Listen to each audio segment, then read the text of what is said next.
Welcome to the Maxwell Leadership Executive Podcast, where our goal is to help you increase your reputation as a leader, increase your ability to influence others, and increase your ability to fully engage your team to deliver remarkable results. Hi, I'm Perry Holley, a Maxwell Leadership facilitator and coach. And I'm Chris Goede, Executive Vice President with Maxwell Leadership. Welcome and thank you for joining.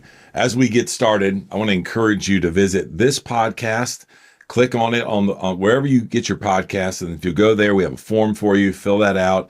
We're going to talk about things on this podcast that we always have about what's going on in the world.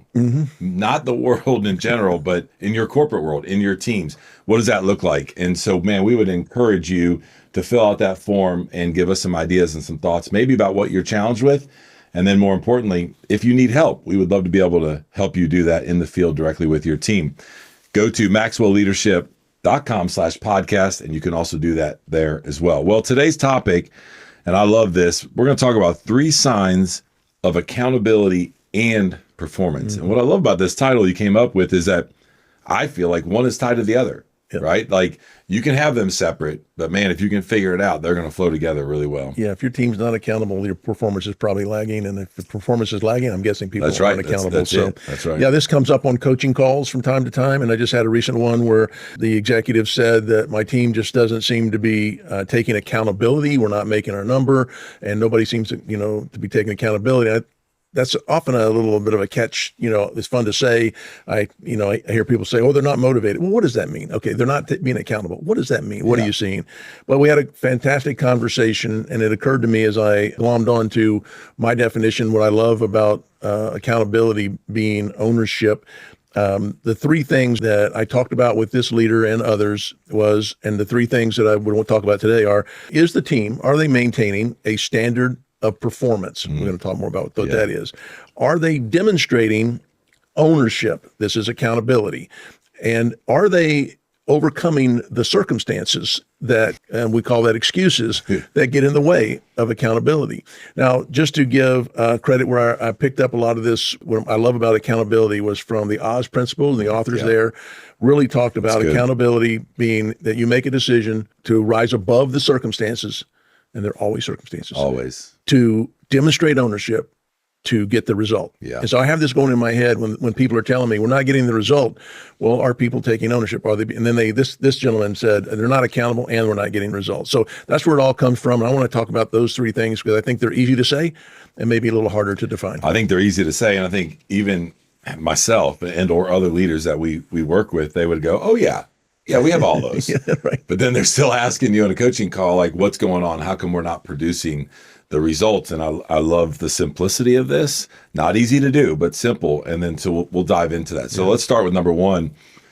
Are they maintaining your standard of performance? Yeah. Key word right there.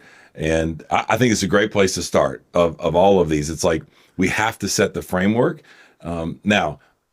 But what this is implying in our notes here today is that they actually have a standard for what the performance is. What does that look like? And what is a standard of performance, and who sets that? And 100%. And a lot of leaders, John talks about momentum, where momentum can be your best friend as a leader, and you can be producing the results without a standard of performance. But boy, when the tide turns, if you don't have that standard of performance to fall back on, those results are going to go away, and you're like, well, what's happening? And you don't have anything to refer to as the foundation. And if this leader that brought this up, the comment was, well, we got some bad habits during good times. Oh, yeah. And I thought, okay, so now that times are, tightening up a little bit, we found out we don't have a standard of performance. So what do we do that? So how does one establish a standard of performance? What is it even? How do you know if you have one or don't? Yeah, what does this look like, right? So let's dive in. We're going to do this for each one of these and just kind of pick it apart a little bit. So what is it? What is the standard performance? So for me, when I thought about it, I go, okay, it's specific,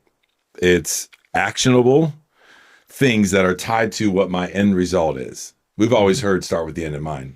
Well, we know what our KPIs are. Some are revenue generating, some are cost savings, whatever they might be. You know what your quota or your KPIs are.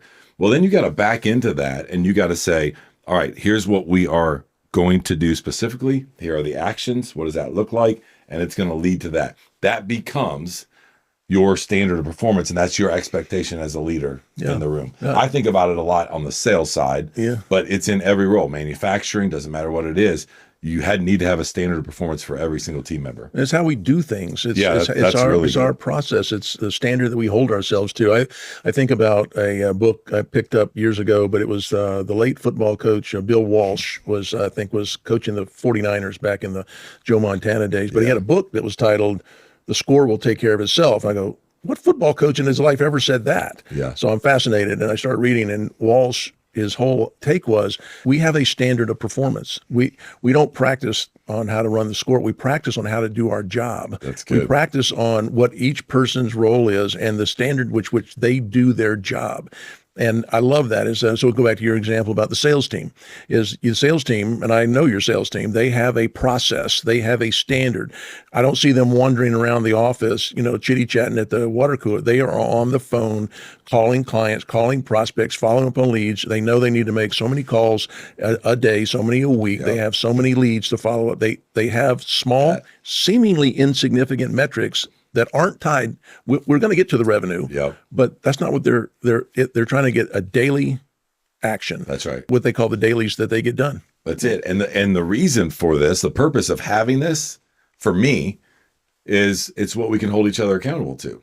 So we're bringing on a brand new team member, and is going to help with our marketing and branding of what we're doing in organizations around the world. And had her in the office this week, and we started talking about how at the very top of the pipeline is what she's responsible for. What do these activities look like? Here's what it's going to be. Here's how specifically we need to do it. And oh, by the way, then it's going to show this result if you do these activities, because we have a track record. I want you to 10x those results, but here's kind of the standard of it. And then as we get in, let's say an individual is not hitting whatever your organization or industry is. Let's say they're not hitting their KPIs. If you have that foundation of that standard of performance, that's what you can hold them accountable to. Hey, we agree. This is what we trained on. You got to train them on it. Right. You got to make sure that you stay consistent with them. But that's what I think the greatest thing about that is it's easy to hold somebody accountable when you have that in place. It's not if you don't have that clarity around that. If you've set a standard of performance and it's not being followed, are there indicators of that? Are there things you see or look for? Well, I think that there are milestones along the standard of performance, especially when it's tied to a certain metric that you can watch along the way. And if they begin to miss one, miss two, or three, then all of a sudden you go, the outcome is not going to be where it is. And so I think in this standard of performance, you got to have little pillars along the way that you're watching. You mentioned earlier, how many calls are you making if you're in the sales side?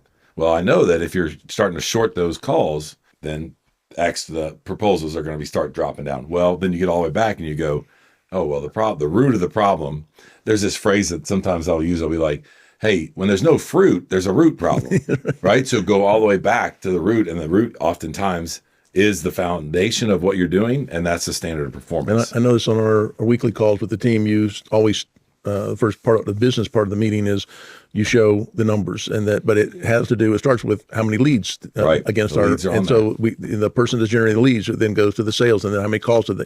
So having that standard that we do these certain things and we do it this way to this quality level, and we hold each other accountable. Which goes to the second piece of this, which was, are they? I love this definition of accountability again. Is that are you demonstrating ownership? And again, the standard performance is observable. And that's what I was telling this executive. These are 3 signs that are observable in your business to say, are we keeping the standard of performance, and are we demonstrating ownership and making a personal decision that I own that? Yeah. But what do you think about demonstrating ownership? Are these signs this is observable, I think? 100%. That's why I like to use the word demonstrating. Yeah. Because you can say ownership, and a lot of people say, hey, take ownership. Take ownership. What does that look like? But are you demonstrating? And that comes back to the action. Like, what are the actionable items that you're doing in the standard of performance in order to demonstrate ownership? So for us, when you talk about ownership, it's like, hey, we're going to take responsibility for the results. I think one of the ways we'll get there a little further is, how do you know when somebody's not taking ownership, right? They're deflecting the fact that they're not responsible for those results. Right. There's going to be all kinds of, and this is your third point, circumstances that are going to go, well, I can't because... And you're deflecting versus saying, hey, it's on me. Like, whatever it is, it's on me. And so as you're demonstrating that, I think you're going to be able to see those action items in people because they're being responsible for the results and what that looks like. How do leaders get accountability wrong then? What do you think is it they're not thinking in terms of ownership? Yeah. Or I know I was brought up in the big, I was in a Fortune 10 company for a long time, and accountability was who's to blame when something goes wrong? Like, who's accountable for this mess? Yeah. I didn't find that helpful. Yeah. So I like this when the Oz Principle guys, the authors here, introduce us these words around demonstrating ownership. And making a choice to demonstrate ownership, that I'm deciding I own this. Yeah. I love that. And so now I know who's accountable for that, who owns it. But what do you see with accountability in your world? Well, here, let me give you a phrase that's even worse than that. Okay. I've heard it said where it goes, hey, whose throat do I choke? Right? Like, who is responsible for it at the end of the day? Because if you have too many people that are the leader or taking responsibility, then it's like, what happens? Everybody starts pointing at each other either way. But I think from an accountability standpoint, with people who are taking ownership, where it goes wrong is that there's not clarity on the front end. We just talked a minute ago about when you look at, say, hey, what is it that we're going to do through this process to hit our KPIs? So if you don't communicate that clearly and there's not clarity, then it's a little harder to hold somebody accountable because you get into a conversation and you sit there and you go, well, you didn't say that. That's not what I heard. And then you get into everything that we've talked about in the past about communication and listening. And I often will say, hey, so repeat back to me real quick. Like, can you tell me where we're at on what is our KPIs? What's the standard performance so that we're on the same page? And then I would say also where they get accountability a little bit wrong, and I don't do it perfect either. We get busy. We get our schedules. We're all over the place. You and I travel. We're with clients. Is that if you don't constantly reinforce it, even when they're doing it well. Yeah. What'd you say in the beginning? One of your coaching clients had good times, good habits developed in bed. Even in good times, if you're not reinforcing and not being lackadaisical on it and just sticking to it, what ends up happening is then they feel a little bit like, oh, I can't hold Perry accountable because I didn't consistently repeat the message. I didn't consistently hold them accountable. I didn't get to that. So I think those are two things that come to mind when you ask that question around where we get accountability wrong with people that don't take ownership. If you were in the office and maybe it's in a team meeting or it's just around the office, what demonstrates ownership? Are there words or their actions? What do you see? Yeah, I love when someone owns it right away. Like, whether I don't know the backstory or the context, because I've been on the other side. I am on the other side, just to a different leader, right? Like when John comes into a meeting, John Maxwell or Mark, and we missed a KPI, whatever that might be. It could be a customer service KPI. Like, my first thing is, if that falls under my leadership, it's on me. I missed it, right? Do you own it? And I think the other thing is, I love to see this because I'm in this environment. You would do as well. Not only do I like ownership of it, but then the teachability behind why they missed it. So, hey, here's what I learned from it. Does anybody else have anything that they saw on that I could have done differently, or we could have done differently as a team, or whatever it might be? And then you take that. We had a meeting a couple of days ago, and we're struggling in one of our numbers in a certain area. And one of our lead team members was like, hey, I got an idea. What do you think about this? And if you did that, what do you think about that? And I'm like, oh, yeah, that's brilliant, because we're not hitting the numbers. It's on me. So I'm taking notes. And I was like, man, I appreciate that. Like, I want to learn from what we're not doing. And so I think, to your question, ownership, when I see it, they're taking responsibility right away. They're talking about what they learned from the situation so that we can learn from them. And then they're asking for feedback and they're teachable. Have you ever had to work with someone who drives you, well, a little crazy? They've got the gift of getting on your last nerves. And, well, if we're honest, we could probably call these people complicated. The reality is, complicated people, well, they're everywhere. Sometimes you may want to avoid them, but I've learned they're pretty good at being unavoidable. Whether it's that coworker who emails at midnight or the team member who thrives on drama, they are part of our lives. But here's the good news. You don't just have to deal with it. There is a solution. Here's what I want you to do. I want you to join me for the launch event of How to Work with Complicated People, a framework for success in any relationship. And what you're gonna do is discover a practical, life-changing approach to navigating working with complicated people. You'll walk away knowing how to lead better, work smarter, and thrive in every relationship. You can register to join me, and tag someone who you think could use a book on how to work with complicated people. We all know at least one. On April 8th at 1 p.m. Eastern, join Ryan Leake for a free one-time webinar to celebrate the launch of his new book, How to Work with Complicated People. Register today at the link in the show notes. And what just the third point of our observable 3 signs would be going to the, obviously, what do you hear when they're not demonstrating ownership is excuses, or what he calls, or the term they use, not choosing to overcome the circumstances. Yeah. So coming more, when do you hear this? Does it come up Yeah. as excuses or blame, or I'm the victim, or it was too dark, it was too cold, it was too late, I couldn't get it All done? of that, right? Right. The dog ate my homework, whatever we used to use in the past. Yeah, there's lots of excuses. So there's a blame, right? This didn't happen, didn't have enough resources, whatever it might be. Hey, leadership team didn't get back in time. All of those things. Hey, I didn't hear back from you, whoever it is. The other thing too is that I think when I see people waiting on instructions or waiting to take the next step, like if you own something, okay, let's take a personal example. You love woodworking, right? Right. And so you own that.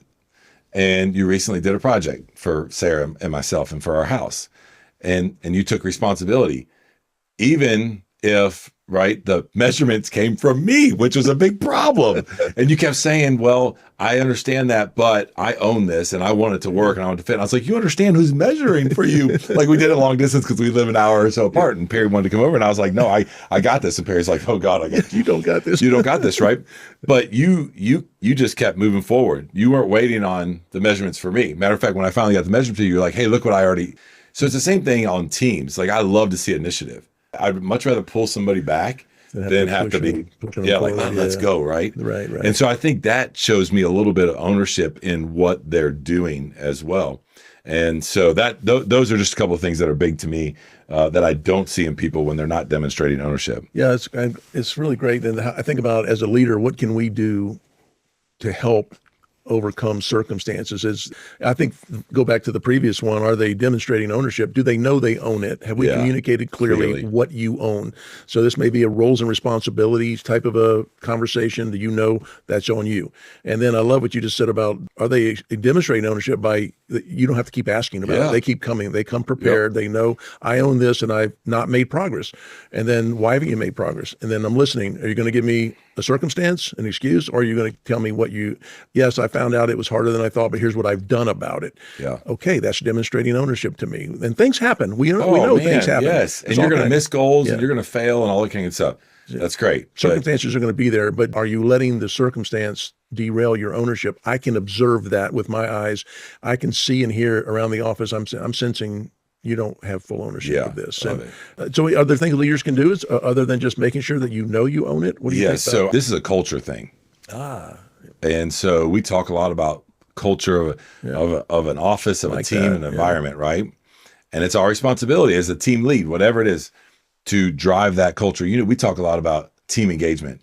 And you brought a stat to me where it talked about 81% of the people that are engaged, it's because of who they directly report to, not the boss's boss, as some people talk about it. I think it's the same thing here. I think no matter what size team, where you're at in the organization, or what you're leading, you could be leading a volunteer team. Remember, influence doesn't come with a title. And so I would say, hey, in that case, I want to make sure that on my team, or what we are trying to accomplish, here's the culture, right? We are going to be accountable to each other, and we're going to be clear on what that looks like. And then you go through this process. So I would say make it part of the culture. And then the other thing is, going back to clarity, it's expectation that this is going to happen, not a suggestion.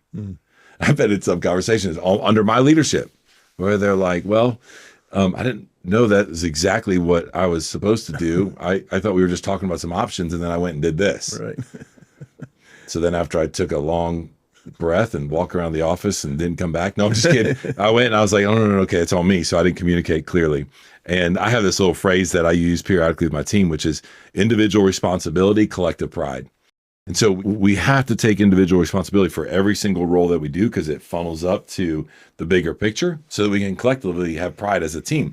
But if we don't go through these three things that you're bringing to us today, then we won't be able to do that. So, well, I like that. And I may have to add a fourth after something you just said, is that they're waiting. That the fourth observable sign might be empowerment. Are you observing empowered people, and how do you not be empowered? Is they keep asking or waiting for you. Yeah. They keep checking on you. That's what do good. you think? I didn't take action. Why not? I don't have an answer for that. Well, you're not demonstrating ownership. That's good. And you're not keeping up our standard of performance, and you're letting circumstances get in the way. So, all right. I like that. All right. So let me just wrap up as we're talking about this today. I want to encourage every leader that's out there. Remember, influence is leadership. It's not a title. That this starts with you, no matter what it is. It could be something simple at home, and it could be you running thousands of team members and whatever it might look like. The standard performance, demonstrating ownership, and overcoming circumstances cannot be part of your culture if it doesn't start with you. Right. Meaning you have to model it. You and I talk all the time about the fact that leadership is contagious and it's a visual sport. And so if we want this to be part of our culture and part of our team, and we want them to model all of this, we have to model it first. We have to go first. And so I just want to encourage everybody out there, as you're taking a look at this and you're looking at your team, whatever you might be working on, maybe to Perry's point, you're in this frustration moment right now and you're like, we're just not performing and I don't know why. We have these three things. Do you really? And then does everybody clearly understand what they are? And maybe you just have to hit the reset button, but hit the reset button first with you. Maybe the team begins to see a little bit of difference and they're like, Chris is a little bit different this week, this month, this quarter. And then after you've modeled that for a while, you got to sit down and you got to really dive into the standard performance, demonstrating ownership. That's your expectation, not a suggestion. And then overcoming circumstances. I like your point. It starts with you. If you're not keeping those three, there's going to be a problem to enforce those three.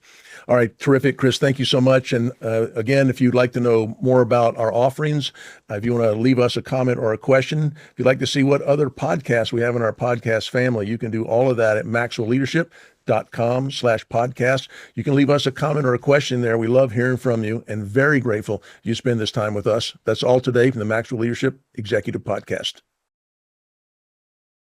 Hey, podcast listeners.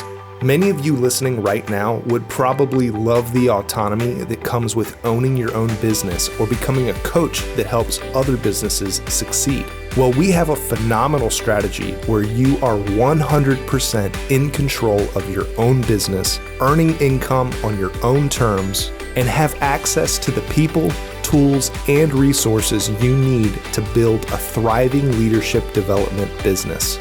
When you become a Maxwell Leadership Certified team member, you join a global community of entrepreneurs led by our expert team of mentors and faculty, including John C. Maxwell. You'll also get one of the top leadership certifications in the world next to your name, giving you the boost you need to get started. Visit us online at maxwellleadership.com/join the team to find out more.